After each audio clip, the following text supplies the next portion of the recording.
Welcome to Moneyweb at Midday, the actuality news show, offering unique insights and in-depth analysis featuring South Africa's top business leaders, newsmakers, and analysts for today's professionals.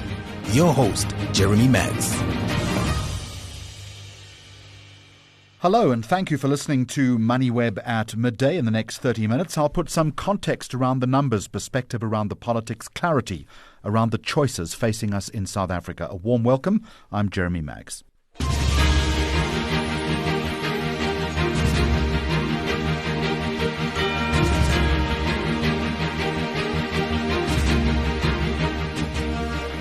Coming up on the program today, electric vehicles now shift from luxury to the mainstream.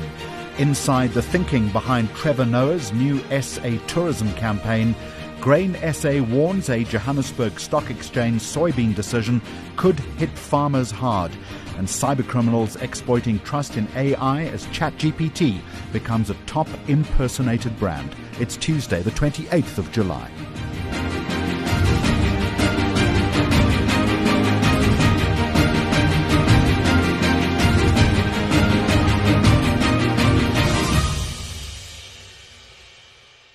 Now, South Africans are showing growing interest in electric vehicles, but interest, I think, doesn't always translate into sales. Now, you would have read about ABSA and the Chinese electric vehicle giant BYD officially launching BYD Finance. It's, as I understand it, a dedicated finance ecosystem aimed at making new energy vehicles more accessible in South Africa. But and here's the rub, research still identifying high prices, limited affordable models and electricity constraints as major barriers. So it begs the question, can innovative finance genuinely move EVs from niche to mainstream? So let's have a conversation now with Alan Quinn, who is Chief Product and Innovation Officer at cars.co.za. It's a South African online automotive marketplace and motoring information platform. Alan, welcome to you and thanks for talking to us. So is finance really the big obstacle, or are electric vehicles just too expensive beyond the reach of the ordinary South African? Short answer, yes. Finance is an obstacle. But look, finance is a part of a car buying equation for the vast majority of people. Maybe, Jeremy, you know people who buy cars cash. I know very few of them. None of us know very few of them. Finance is part of buying cars. But really, if you look at EV's history over the last few years, go back 2-3 years, you couldn't find an EV for less than R1 million. They just didn't exist because mainly the legacy manufacturers were playing in that space. And these were beautiful cars. They were fast cars, but they were just way too expensive for this market. The Chinese at that time, and I'll talk about the Chinese a bit more later, were really focusing on establishing a foothold in your mid-range SUV and especially petrol vehicles there, which they have done. Now, if you look at EV technology, Tesla might be the poster child, but the best EV technology actually comes out of China because they produce it for their own market for their own reasons. And so now that has become a focus over the last 12 months, bringing in lower price EVs. And the real game changer came from BYD with a BYD Dolphin Surf and now Geely and the Geely E2. That has come in at a very different price point. You're talking about just above 300K. And that makes it a very different equation for most car buyers because the market of car buyers at the 300 to 500K mark is vastly more than it is at over R1 million. Is there, Alan, genuine demand at this point in South Africa? Now, I know that cars.co.za is seeing more EV searches, but the real test is how many of those become actual purchases. Short answer is yes. There is a lot more demand about searches, but a lot more demand about NEVs in total. Because if you look at EVs as part of an NEV, new energy vehicle question, plug-in hybrids and so on, there's just the introduction of the technology. It feels very new to us. It's not new if you're in Europe and another market, but it feels very new to us. And that's because OEMs are waking up to this technology and are pushing it and putting it in our face a lot more often, which is increasing the interest. When it comes to buying, if you asked me 3-4 months ago, I would have said no. I'd have been reasonably cynical about that. But then Donald Trump started the greatest geography lesson in history. Who of us knew where the Strait of Hormuz was a few months ago? And that has fundamentally changed our market. And I think this is a seminal moment because the price of petrol, and not just the price of petrol, but we now regard petrol the same way we regarded electricity a few years ago. It's volatile, isn't it? It's expensive. We now dislike it. And that has really changed it. And if you look at the running costs of EVs, they are strikingly better. And that, all those factors coming together in 2026, I think is what's driving more interest, which is driving demand. The Dolphin Surf, there was 1 month there, the Dolphin Surf outsold the Kia Picanto as a new car. Now, you would never have predicted that a year ago, and it happened. We've Donald Trump to thank for all of that. There is, of course, risk, though. Two things spring to mind. One is the charging network. Is it ready for wider adoption beyond urban motorists? And secondly, dealers themselves, would they be equipped well enough to service, repair, and value these vehicles? Charging network, right. So, quite frankly, no. I stand here in my house near Santon. I don't know where my nearest EV charger is, and most people don't. So to try and sell it based on charging networks, and unfortunately most of the market has tried to sell it about range anxiety and charging networks. I just don't think that's a viable sale in 2026 and won't be for a couple of years. But I think there's other niches, and that's where we're seeing the growth coming. There is plenty of people who are two-car families. I might want one car to drive to Dulstrom at the weekend, but I don't need two cars to drive to Dulstrom. And if the operating cost of my second car, the daily, or whatever you want to call it, the commute, the kid's car, if the operating cost of that, then that's a viable conversation. And so I have a friend who lives at Midstream Estate up in Midrand. He's saying he's seeing a lot of Dolphin Surfs sitting about. Why? Because people are using them for their dailies. And so that is a niche and not a small niche. The second I would say is if you're a CFO and someone brought you a proposition to buy EVs into your fleet a year ago, you would have shrugged and moved on to the next subject. Now, because of the petrol price, because of the operating cost, because of model availability and manufacturers buying it, you will listen to that. And those cars, and remember, a lot of fleet vehicles like commercial vehicles, but there's also a lot of cars out there that act as fleet vehicles as well. Those cars have defined radiuses. They come back to home base every night. They have tracking software that manages their drivers, no less, and making sure they're not doing.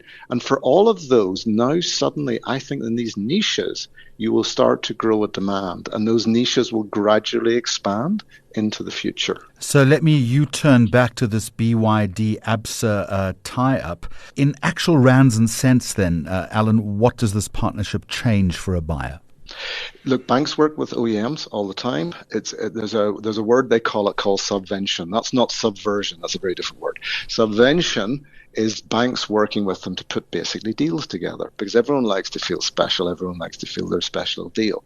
There is no such thing as prime minus 1%. That is a subvention mechanism where they're both working together to make sure that the finance is cheaper. So all of that has happened, and BYD will work with ABSA very closely. They're both quality organizations, and they'll do that.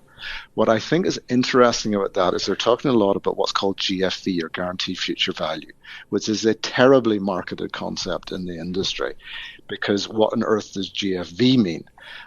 It's basically like a rental contract instead of a finance contract. In a rental contract, you don't worry about what the vehicle is worth in the future. And in GFE, you don't worry about what is vehicle in the future. The one difference in a rental contract is with GFE, you have to buy your own insurance, you have to pay for your own tires, and you also have to fill in the little container, the windscreen washers. That's the only difference. Other than that, you take the keys, you drive around a few years, you give them back, like a rental contract. Now, what that takes away is anxiety over what this car is going to be worth in 3 years' time. And for EVs, that's a real anxiety, because the supply and demand mechanisms that dictate price in 3 years' time are just too rudimentary, too unknown. And so that market needs to grow. There needs to be data that informs that market so that people know how to buy and sell and trade these vehicles in 3 years' time, because the market's so small that doesn't exist. But GFE takes that away, and that's a very promising development. Alan Quinn, thank you very much indeed. Chief Product and Innovation Officer at cars.co.za. Moneyweb at midday for all your up-to-date stories. South Africa is once again turning to Trevor Noah's global profile and distinctly South African humour to sell the country to international travellers. The new campaign, Don't Say We Didn't Tell You, moves away from conventional picture postcard tourism advertising using wit, personality, and I think cultural confidence to showcase everything from wildlife and food to adventure and heritage. But in an intensely competitive global tourism market, can a famous face and a clever line turn online attention into actual bookings? Well, let's explore all of this in a little more detail. Kaya Dlanga is with me. He is the campaign's strategic advisor and creative architect. Kaya, a very warm welcome. So let's start with this. What was the central problem that you were trying to solve with this campaign? The real central issue that we were trying to solve is we really wanted to showcase, I don't know if it's a problem, but we really wanted to showcase the variety of what South Africa has to offer. And something that like many markets in the world, do not have. So, some countries may have the beach, but they don't have the beach and the safari and the mountains, or they may have the mountains and the beach, but they won't have the different climates that they can see, and they don't have the quality, I suppose, of food that we have or the golfing that we have. There's just so much. I think for us, it was just like showcasing the breadth of what we can offer as a country. I'm interested to know whether the aim was to deliberately move away from the familiar tropes that we see in advertising like this. So wildlife, beaches, beautiful scenery. It's a formula that does work, but obviously you had a different idea in mind. Oh, yeah. It was really, but also I think apart from that, it was to, we wanted to lean in on what actually people do tend to say really about South Africa, and not just to show picturesque images and you're just seeing elephants, but it doesn't say anything, about the country. So we also wanted to lean into our own humor, I think, as a country, which is why, South Africans, we are the funniest people, like online. You get to see that. And when you look at what we did with Trevor was to take some of the comments that people do tend to say about South Africa, and we thought that we'd just turn them on their head and put them on the forefront with a real comedian, someone who's actually really funny, globally recognized citizen. And that's what we tried to do. Let me push back slightly. The campaign, as you say, uses humor and references to well-known South Africans, and that's brilliant. But how carefully did you have to judge which jokes would travel internationally? That's more complex and nuanced, isn't it? Oh, absolutely. That's also very, very true. And I would say that we had to be very aware of that fact. But apart from that, we also had to consider the fact that the campaign will also be translated in other languages.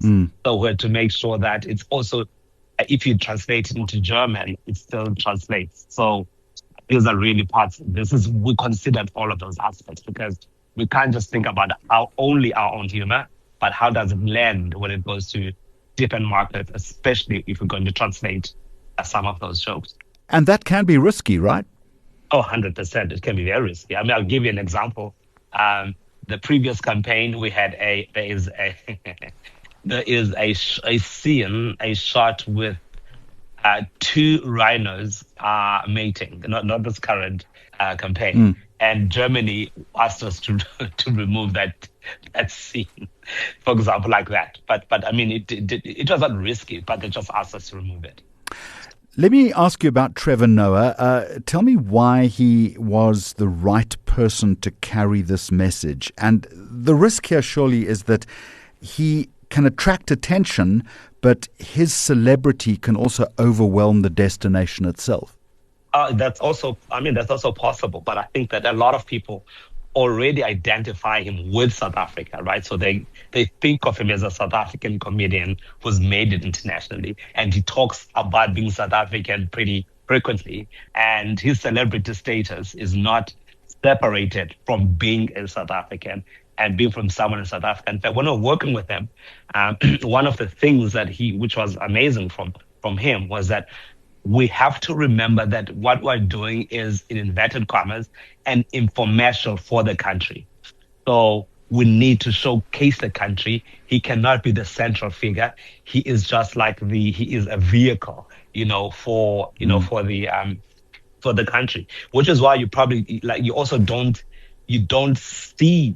I mean, you see him in the ad, but what you see maybe about 80% of the commercial features of the country, because that is what we're advertising. It's not him. He's just a vehicle to tell a story about the country. The line, "Don't say we didn't tell you," what does it communicate, do you think, than a more conventional tourism slogan would not? So I think what the conventional slogan would say, maybe to just say, come visit this country. But when I said we didn't tell you, we were going with a very specific insight in our view. And that insight is people who tend to, to say, especially we've seen this online, people who come to visit or people you see who will say, "Oh, I didn't know this about South Africa.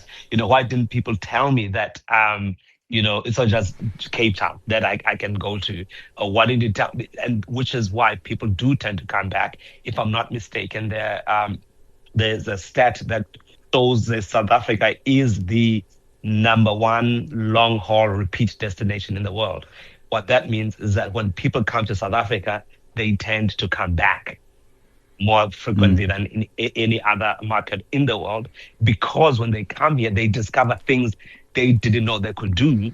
So now they come back to try and almost finish those items on their bucket list that they didn't know they could complete in South Africa. Kaya, just a final question. You referenced stats, and you are in the business of creating an ad, but you're also in the business of making sure that it works. So what are the hard measures of success here? Would it be views, searches, flight bookings, visitor numbers, more tourism spending? How will you know whether this has worked or not? All of the above. So we're going to look at clicks. We're going to look at people who are interested in coming to South Africa. It's about bookings. What increase? What is the percentage that we will see between now and maybe in 6 months and a year of visitors that are coming to South Africa? So that is all part of it. And I think the bigger picture of all of this. Not just this campaign, I think the mandate for tourism in South Africa is also to create employment, because we have a massive unemployment problem in the country right now. 1 in 18 jobs, for example, in the country is in the tourism sector. It's a much bigger play than just getting people, to come and visit. It's so that when these people come to visit, we have more people coming. We are able to create opportunities for people who don't have employment in the country. Thank you very much indeed, Kaya Dlanga, the campaign's strategic advisor and creative architect. You're listening to Moneyweb at Midday. Now let's move on to agriculture, and I think most of us never think about how the price of soybeans is set. But have a listen to this. The way in which farmers are paid for their crops can influence everything from how much they plant to the cost of chicken, eggs, cooking oil and other everyday foods. Obviously, that has an impact on the consumer. Now, Grain SA says it's unhappy with the JSE's decision to scrap a trial pricing model for soybeans and return to an old system. Farmers argue the existing model doesn't fairly reflect where soybeans are grown and processed. The JSE says there wasn't enough evidence that the new approach worked better. So why should consumers worry? Well, let's try and put some sense around all of this. I'm in conversation with Tobias Doyer, who's Chief Executive Officer of Grain SA. Now, Tobias, a very warm welcome. Most people, I would bet, have probably never heard of a soybean location differential. In simple terms, what is that, and why should I, as a consumer, be concerned about this debate? So practically, Jerry, we produce soybeans obviously all across South Africa, I suppose, mostly in Mpumalanga, Northwest and the Free State. And now you need a specific point, a single price that you use to compare and negotiate prices and do price discovery. What is the price of soybeans? But because the soybeans are distributed and produced in all different kinds of places, we have a system that we call the differentials. We calculate the transport cost from this single point to the point of production Now, a farmer gets that single agreed price, and then the transport costs get deducted from that. But now we don't only produce soybeans all over, we also consume and eat soybeans all over South Africa. So now the challenge is, if you use a single point, there's no single point where we consume all of the soybeans. So we've been pushing for a more differentiated system to say, okay, but some soybeans are produced in Durban, and therefore the price to transport from the Eastern Free State to Durban is not that far. So the transport cost shouldn't be that high.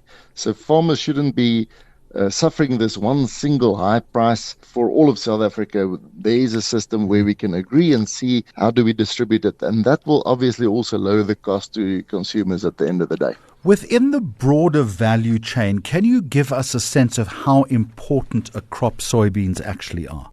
So soybeans as a single crop is actually one of the biggest ones. So if you split maize into white maize and yellow maize, white maize mostly for human consumption, yellow maize mostly for animal consumption, then soybeans is actually one of the bigger ones.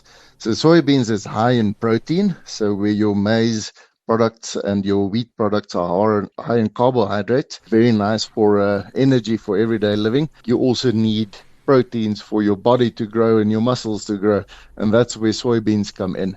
So yes, it's one of the top 3 most important crops in South Africa. Now, your argument is one of pure economics, and if I understand this correctly, if farmers consistently receive lower prices, as you've indicated, does that eventually affect what they choose to plant and the volume of what they're doing?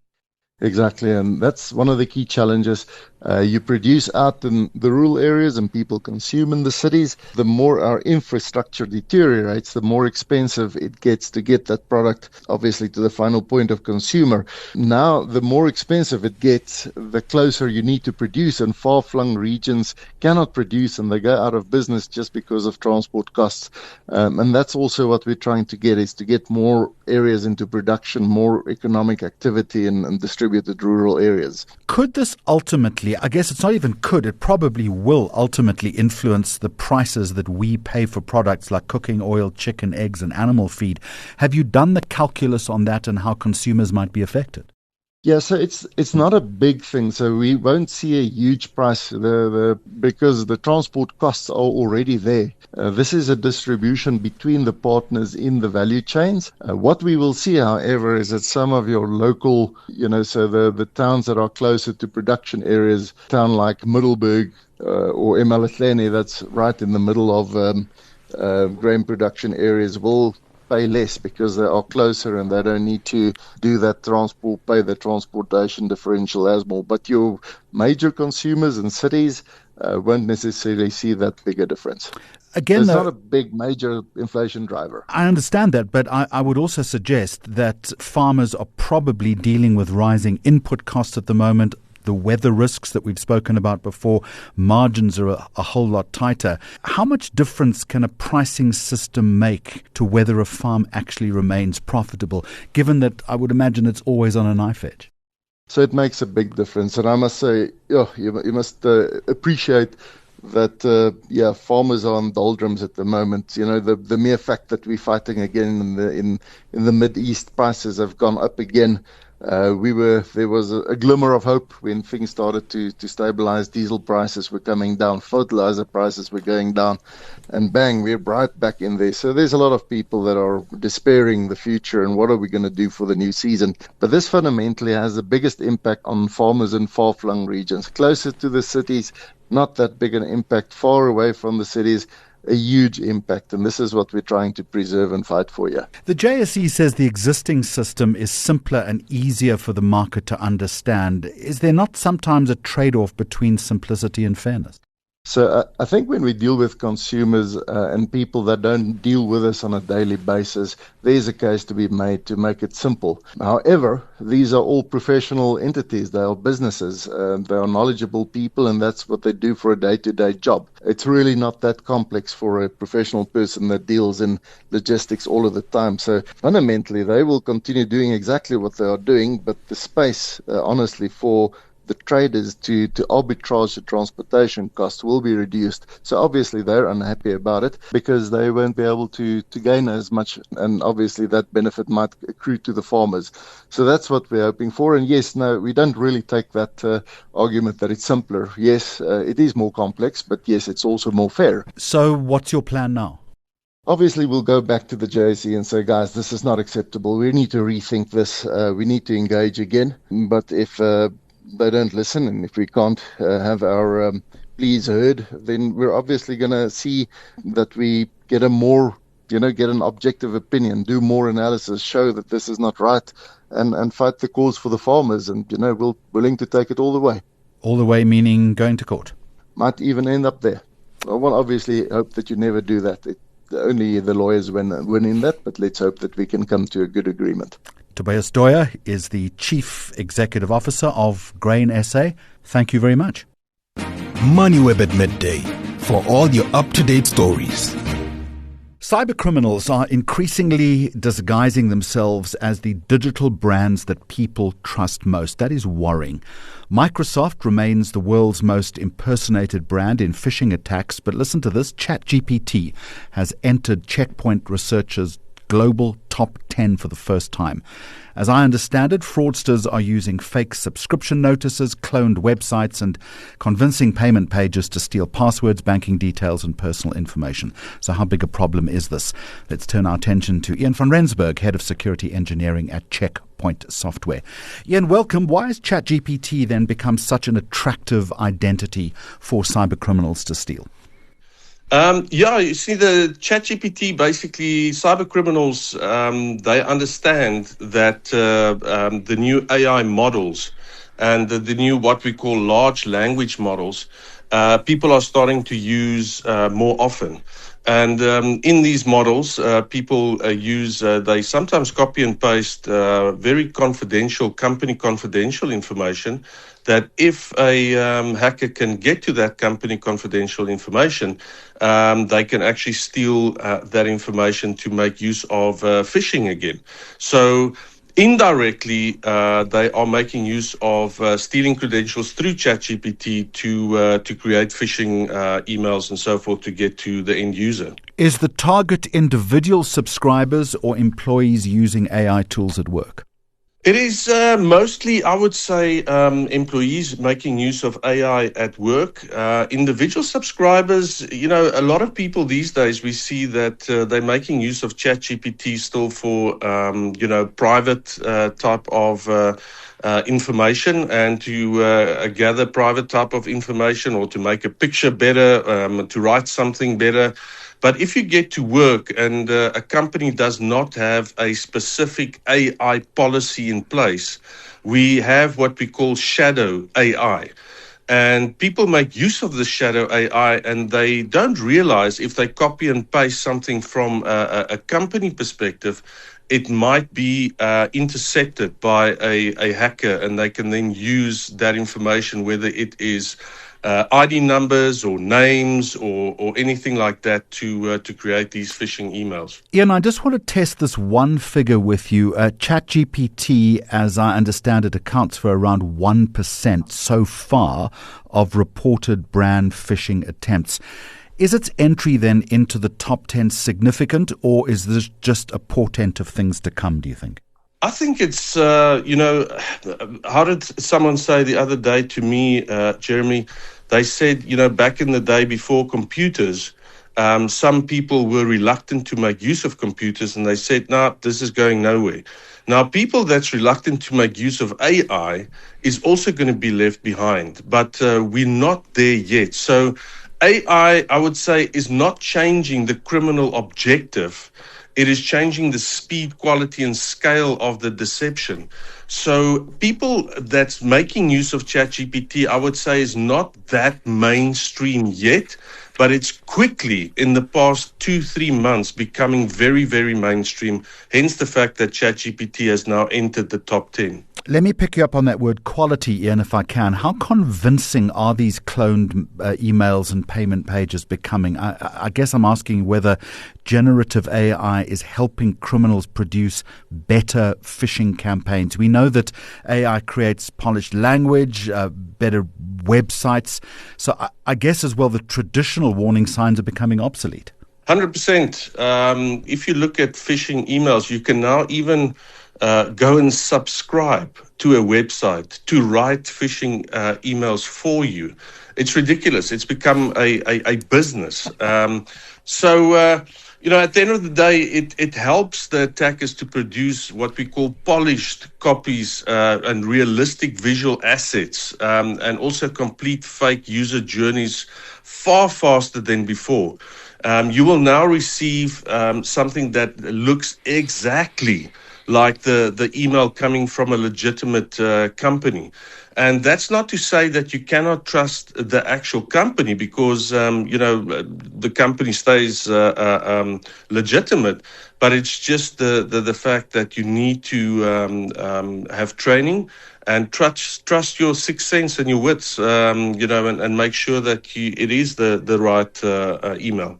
I think you've partially answered my next question because it's all to do with the better quality. But I guess we could ask why email providers, browsers and security companies are not blocking more of these sites before users reach them. But I guess that in itself, because of the quality, is becoming more difficult. Correct. If it boils down to, what should an individual do to make sure that they're not fooled by these things, I would prioritize three things. Firstly, protect your identity with phishing-resistant multi-factor authentication, such as passkeys and security keys, starting with administrators, finance teams, and executives. Companies by now is held responsible to put these measures in place for their users. There should be things in place like endpoint security, email security, and collaboration security. If it's not, the AI-generated phishing campaigns is so good. I can tell you now, a user is going to probably click on a link and then it's too late. And just finally then, if that's the case, and as trusted AI platforms, Ian, become more embedded in the workplace, I guess one successful phishing attack, again because of the high quality, has the potential to compromise an entire organization. Correct. The fact is that laptop is interconnected on either a VPN, and companies make use of these type of technologies to get that laptop or desktop onto the corporate network. Once that link is clicked on, the AI that kicks in and the mechanisms that kick in is so fast, it takes milliseconds to go through the network and look at vulnerabilities. And then it goes and what we call nests itself into the system like a Trojan horse, which is sometimes difficult to detect. And by the time the user is saying, what's happening now? Why is this not happening? Why am I not being taken to that site? Or it's already too late. Well, thanks very much for the timely warning. That's Ian van Rensburg, who's head of security engineering at Checkpoint Software. And on that note, we're going to end today's show. You've been listening to Moneyweb at midday, and we are here every weekday at noon with the latest in current affairs, the economy and policy. You can always catch the podcast version a little later. Thank you for making us part of your day. Until next time, goodbye. Listen to the daily live stream of Moneyweb at midday or download episodes on moneyweb.co.za, the Moneyweb app, Apple Podcasts and Spotify, or follow Moneyweb News on social media for more updates. Moneyweb, your trusted source for business and investment insights.